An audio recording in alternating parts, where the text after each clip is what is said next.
ఇవన్నీ నాకు చూస్తే దేవునికి అపచారం చేసే పరిస్థితుల్లో ఏ విధంగా జరుగుతున్నాయో కొన్ని ఉదాహరణల దిశ కడాన దిశ నిన్న మొన్న నేను చెప్పకపోతే నేను భయపడ్డాను కూడా అంటారు. హెరిటేజ్ విషయం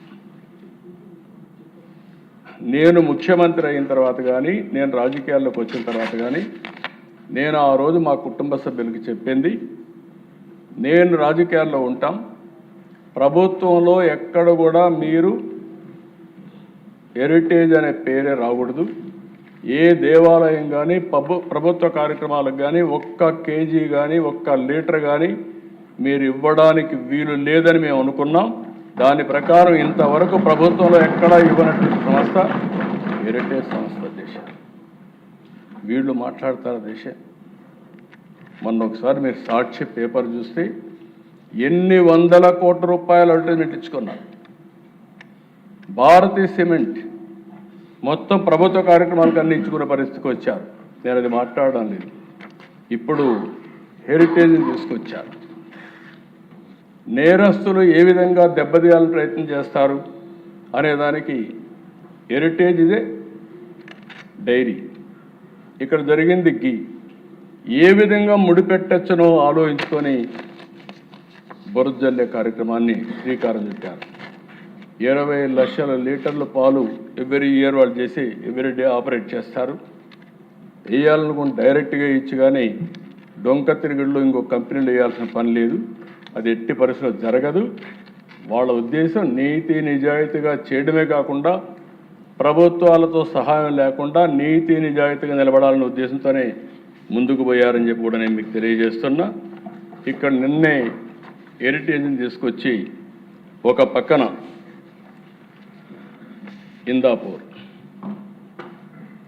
ఇందాపూర్ డైరీలో హెరిటేజ్ గీని ఇండైరెక్ట్గా వాళ్ళు ఇక్కడ ఇస్తున్నారు. ఇందాపూర్ డైరీకి హెరిటేజ్కి గీలో సంబంధం లేదు. ఈ కంపెనీ అధ్యక్ష పూణే దగ్గర ఉంటారు.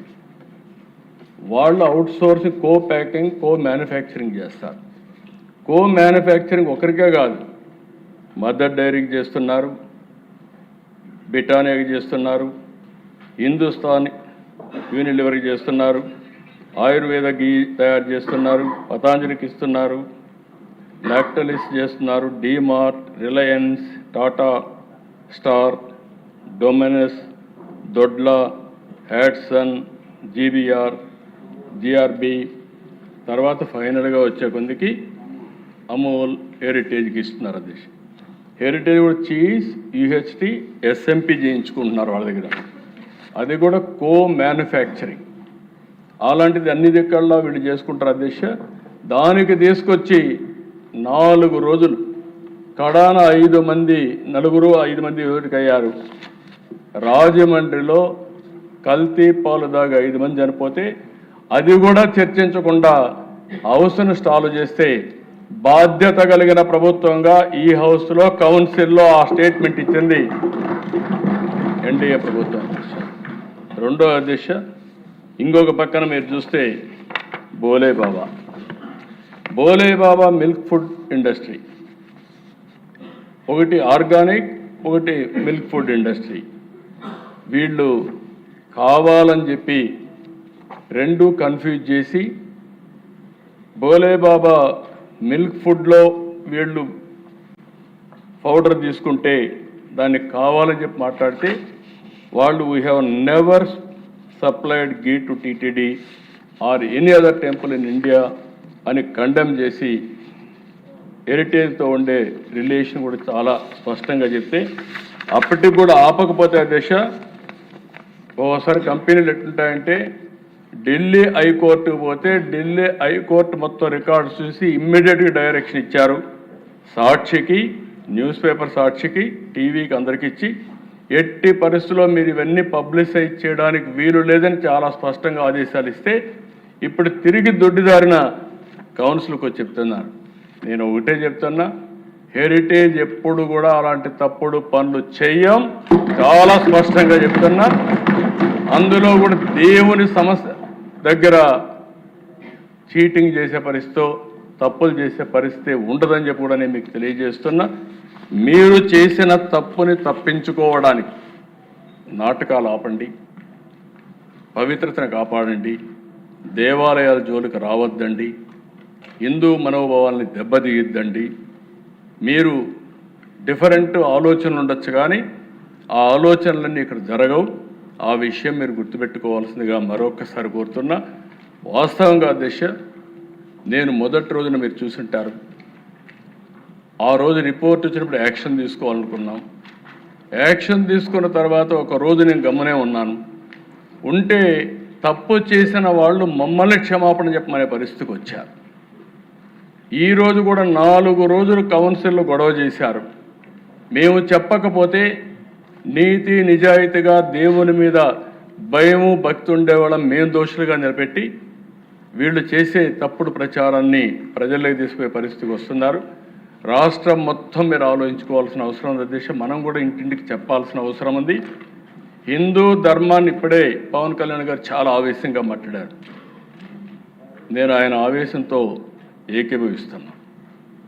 నేనేమంటున్నాను అధ్యక్ష, అన్ని మతాల్ని గౌరవించడం ఒక యాంగిల్, ప్రతి ఒక్కరి యొక్క మనోభావాలను గౌరవించడం ఇంకొక యాంగిల్. ఏ ఒక్క వ్యక్తి మనోభావాలు తీసే అధికారం వేరే వాళ్ళకు లేదు. ఆ విషయం మనం గుర్తుపెట్టుకోవాల్సిన అవసరం ఉంది. ఒకటే చెప్తున్నా, వెంకటేశ్వర స్వామి భక్తుడిగా చెప్తున్నా, నాకేం నామో ఇది లేదు.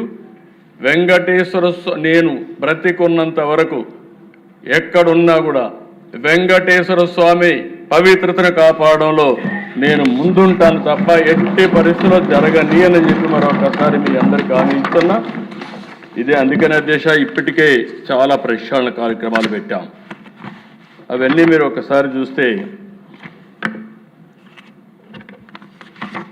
ఈ ప్రభుత్వం వస్తానే చాలా క్లియర్గా లడ్డు కానీ అక్కడ ఉపయోగించే ఆహార పదార్థాలన్నీ కూడా FSSAI ధృవీకరించిన తర్వాతనే కొనుగోలు చేస్తున్నాం. AI కూడా ఉపయోగించి ఎక్కడ కూడా నాణ్యత దెబ్బతినీయకుండా చూస్తున్నాం. ఇంకొక పక్కన భక్తులకు వడ్డించే అన్నప్రసాదంలో పాత దిట్టం వ్యవస్థను తిరిగి అమల్లోకి తీసుకొస్తున్నాం. అన్నప్రసాదం నాణ్యత రుచిపైన కూడా ప్రజలందరూ భక్తులందరూ చాలా వరకు హ్యాపీగా ఉన్నారు. క్యూ లైన్ సమీపంలో భక్తులకి 24 గంటలు పాలు అందించడం, అదనంగా 23 ఆహారపు కౌంటర్లు పెట్టి ఏర్పాటు చేశాం. PAC 5 వెంకటేశ్వర నిలయం వద్ద ఆధునిక వసతులతో అందుబాటులోకి వంటశాల తీసుకొచ్చాం. భక్తుల వసతి కోసం ఇచ్చే గదులు, కాటేజీలు, దర్శనం స్లాట్ ఆధార కేటాయింపులు తీసుకొచ్చాం. బ్రేక్ దర్శనాల నియంత్రణతో సాధారణ భక్తులకు పెరిగిన సమయం, రిస్క్ మేనేజ్మెంట్ సిస్టమ్ అమలు చేస్తున్నాం. ఆలయాల పునరుద్ధరణ కోసం TCSతో ఒప్పందం పెంచుకొని దేశవ్యాప్తంగా 200 వైష్ణవ ఆలయాలు పునరుద్ధరిస్తున్నాం. PAC 5 ఇందులో 5,000 మందికి అకామిడేషన్ ఉంది. అది మొత్తం 8,000 వరకు కూడా అకామిడేట్ చేసే పరిస్థితి వస్తుంది. చాలా సమర్థవంతంగా పనిచేస్తాం. అది కూడా ప్రారంభించాం. రద్దీ నియంత్రణ, క్యూ మేనేజ్మెంట్ తదితర అంశాల కోసం ఇంటిగ్రేటెడ్ కమాండ్ కంట్రోల్ సెంటర్ ఏర్పాటు చేసి 24/7 మానిటర్ చేస్తున్నాం. ఇది సక్సెస్ అయితే అన్ని టెంపుల్స్లో కూడా క్యూ మేనేజ్మెంట్ కోసం దీన్ని ఉపయోగిస్తామని చెప్పి కూడా నేను మీకు తెలియజేస్తున్నా.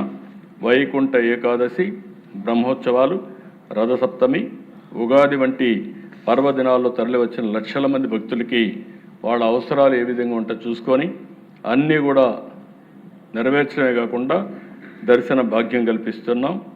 60 దేవాలయాల్లో, TTD దేవాలయాల్లో దగ్గర అన్నిట్లో కూడా అన్నదానం ఏర్పాటు చేశాం. 700 కోట్ల రూపాయల ఖర్చుతో ఈ కార్యక్రమాన్ని జయప్రదం చేస్తున్నాం. ఇవి కాకుండా అధ్యక్ష, ఈరోజు తిరుమల ఒక పవిత్రమైన స్థలం. 89.4% గ్రీన్ కవర్ ఉంది. ప్రపంచంలో ఎక్కడ ఇలాంటి గ్రీన్ కవర్ ఉండే ప్రాంతం ఉండదు.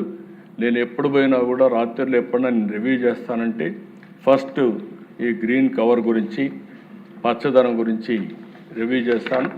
ఒకప్పుడు మీరు చూస్తే కొండపైన అన్నీ కూడా రాళ్ళు ఇవన్నీ ఉంటే ఈరోజు పచ్చంగా చాలా బ్యూటిఫుల్గా వచ్చే పరిస్థితి వచ్చింది. ఇందులో 3.5 ఎకరాల్లో దివ్య ఔషధ వనం కూడా ప్రాజెక్ట్ ప్రారంభిస్తున్నాం.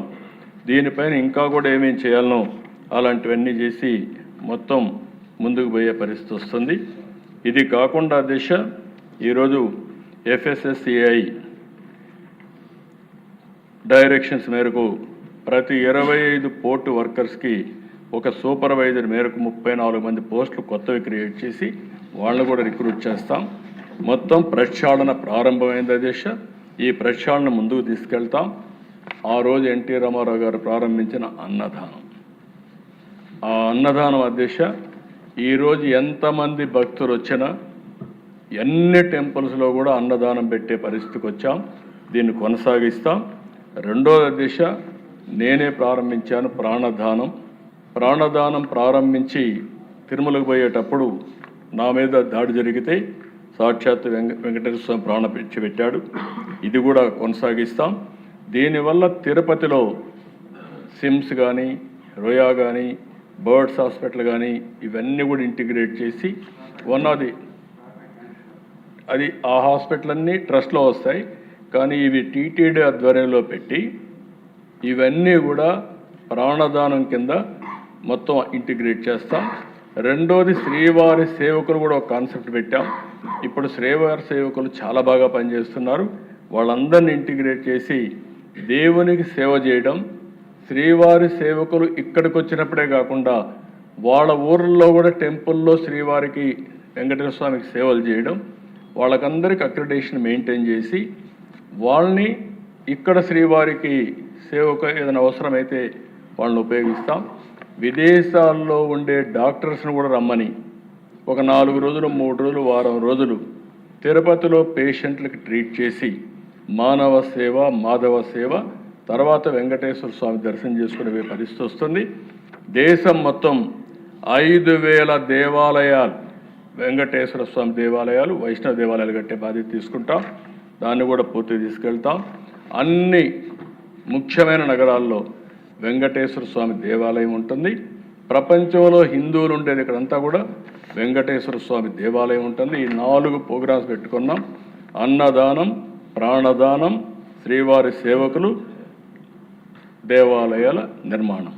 ఈ 4 ప్రోగ్రాంలు పెట్టుకొని ముందుకు పోతున్నామని చెప్పి కూడా నేను మీకు తెలియజేసుకుంటూ, ఏది ఏమైనా వెంకటేశ్వర స్వామి పవిత్రత కాపాడుతాం. హిందూ మనోభావాల్ని కాపాడే బాధ్యత తీసుకొని ఈ ఎన్డీఏ ప్రభుత్వం ముందుకు పోతామని మరొక్కసారి విజ్ఞప్తి చేస్తూ నమస్కారాలు. Thank you.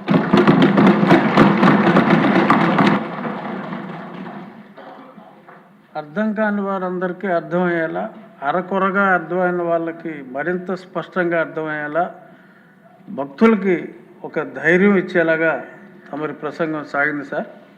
ధన్యవాదాలు. ఈనాటి సమావేశం ఇంతటితో ముగిసింది. తిరిగి బుధవారం 25 ఫిబ్రవరి ఉదయం 9 గంటలకు కలుద్దాం.